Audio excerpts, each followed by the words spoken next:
السلام علیکم ورحمۃ اللہ وبرکاتہ۔ الحمدللہ رب العالمین الرحمن الرحیم مالک یوم الدین ایاک نعبد و ایاک نستعین۔ حضرت سامعین ناظرین، بھائی نے سوال کیا ہے کہ اگر قربانی نہ دی جائے اور اس کی جگہ پر کسی یتیم بچی کی شادی وغیرہ کروا دی جائے تو وہ زیادہ اچھا عمل ہو سکتا ہے؟ اللہ رب العالمین نے قرآن حکیم کے اندر ارشاد فرمایا، قل ان صلاتی و نسکی و محیای و مماتی للہ رب العالمین۔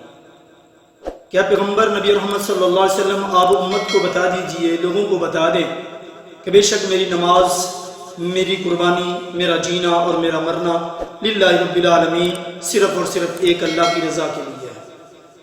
گویا کہ انسان کی زندگی کے اندر بے تحاشا عبادات جو ہے وہ آتی ہیں، اور انسان کی زندگی میں جتنی بھی عبادات ہیں ان تمام کو کرنا انسان کے لیے لازم ہے۔ انسان کے لیے جس قدر ممکن ہو ان عبادات کی جو ہے وہ ان عبادات کی طرف توجہ دینی چاہیے، اور ان عبادات میں نماز بھی ہے، روزہ بھی ہے، حج بھی، زکوٰۃ بھی، اور اسی طرح سے ایک عبادت قربانی بھی ہے۔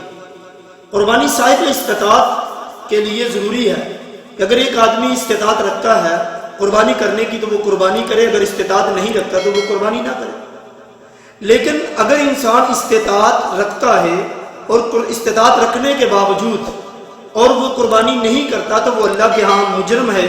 اللہ کے ہاں اس سے سوال کیا جائے گا، اس سے پوچھا جائے گا کہ تمہارے پاس طاقت تھی، اللہ نے تمہیں توفیق دے رکھی تھی، اس کے باوجود تم نے قربانی کیوں نہیں کی؟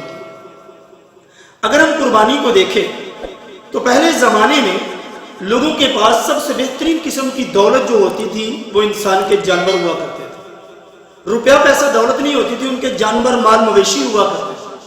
اور آج کے زمانے میں بھی بے تحاشا ایسے گھرانے یا ایسے علاقے ہیں کہ لوگوں کے پاس روپیہ پیسہ نہیں ہوتا، بلکہ ان کے جانور، ان کے مویشی ہی ان کے لیے روزگار کا سبب بنتے ہیں۔ وہ جانور پالتے ہیں اور جانوروں کو فروخت کر کے عید کے دنوں میں، اور پھر جانوروں کو فروخت کرنے کے بعد اپنے گھر کا نظام جو ہے وہ چلاتے ہیں۔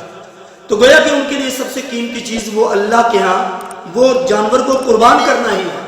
اور اللہ رب العالمین دوسرے مقام پر فرماتے ہیں کہ یہ جو تمہاری قربانی ہے، تمہاری قربانی جو ہے، میں تو یہ دیکھتا ہوں نہ تمہارا خون مجھ تک پہنچتا ہے، نہ گوشت مجھ تک پہنچتا ہے، نہ ان کا چمڑا، نہ کوئی اور چیز۔ میں تو صرف اور صرف تمہیں آزمانا چاہتا ہوں، تمہارے تقوی کو دیکھنا چاہتا ہوں۔ گویا کہ انسان کا اللہ کے راستے میں جانور کو قربان کرنا، یہ اللہ تعالیٰ ہمیں آزما رہے ہوتے ہیں، ہمارا اللہ تقوی جو ہے وہ دیکھ رہے ہوتے ہیں۔ لیکن آج کے زمانے میں کچھ لبرلز اور کچھ بلکہ لادینیت کے طور پر جن کے پاس دین کا ذرا علم نہیں ہے، جو بالکل جہالت کی زندگی بسر کر رہے ہیں اور خود کو وہ ظاہر کر رہے ہوتے ہیں کہ ہم دین کے بڑے علمدار ہیں، دین کے بڑے ماننے والے ہیں، دین کو بڑے جاننے والے ہیں، دین پر بڑا ہمارا علم اور ہماری بڑی فوقیت ہے۔ ان لوگوں کا یہ ذہن ہے کہ بجائے قربانی کرنے کے، اگر کوئی یتیم بچی آپ کے محلے میں شادی کرنے کے قابل ہے تو اس کی شادی کے لیے انتظام کر دیں، قربانی کو رہنے دیں۔ مسجد کے اندر آپ واٹر کولر لگوا دیں، قربانی رہنے دیں، یا کوئی اور رفع عامہ کا کام کر دیں، قربانی رہنے دیں، کوئی ضرورت نہیں ہے قربانی کی، وہ کام کر دیں تاکہ لوگ اس سے فائدہ اٹھائیں، لوگ اس سے مستفید ہوں۔ بظاہر دیکھا جائے تو بات تو بڑی زبردست ہے کہ لوگوں کے اخلاق کے لیے، لوگوں کی دیکھ بھال کے لیے، لوگوں کی رہنمائی کے لیے سارا کچھ کیا جا رہا ہے۔ لیکن اگر یہ سوچا جائے ان کی سوچ کیا ہے، ان کی گندی سوچ کیا ہے، ان کی ناپاک سوچ کیا ہے کہ انسان کو قربانی سے دور کرنا مقصد ہے۔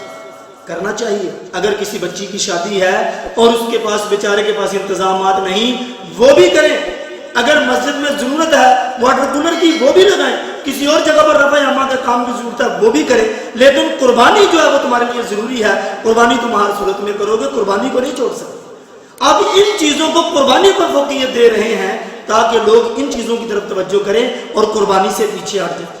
میرا مطلب یہ قطعاً نہیں ہے کہ یہ چیزیں نہیں کرنی چاہیے، اچھے کام ہیں، یہ بھی کرنے چاہیے، لیکن ان کا موازنہ قربانی کے ساتھ کیسا ہو گیا؟ میرے نبی رحمت صلی اللہ علیہ وسلم فرماتے ہیں کہ ذی الحجہ کا عشرہ جو ہے، یہ 10 دن جو ہے، یہ سارے سال کے دنوں سے بہتر دن ہے۔ ان کے اندر کیے جانے والے اعمال سارے سال کے دنوں میں جو اعمال کیے جاتے ہیں ان سے بہترین ہے۔ اور بالخصوص ذی الحجہ کا 10 ذی الحجہ کا جو دن ہے، قربانی کا جو دن ہے، یوم النحر جو ہے، اس دن قربانی سے بڑا عمل کوئی ہو ہی نہیں سکتا۔ جتنا بڑا مرضی آپ نے ایک عمل کر لیں، لیکن قربانی سے بڑا عمل، زیادہ ثواب کا عمل کوئی نہیں ہو سکتا۔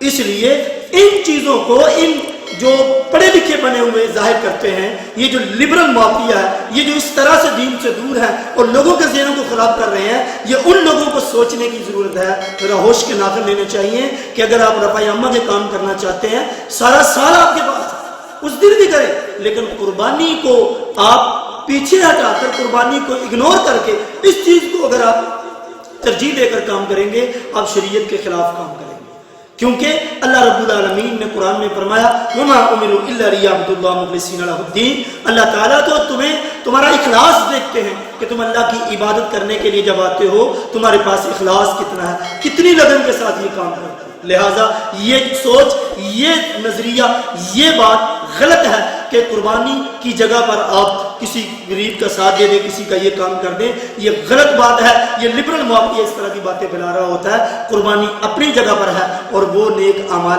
اپنی جگہ پر ہیں، وہ بھی کریں، قربانی بھی کریں، لیکن قربانی کو چھوڑ کر وہ کرنا یہ قرآن و سنت سے ثابت نہیں ہے اور یہ بالکل غلط ہے، اللہ کے حکم کی نافرمانی ہوگی۔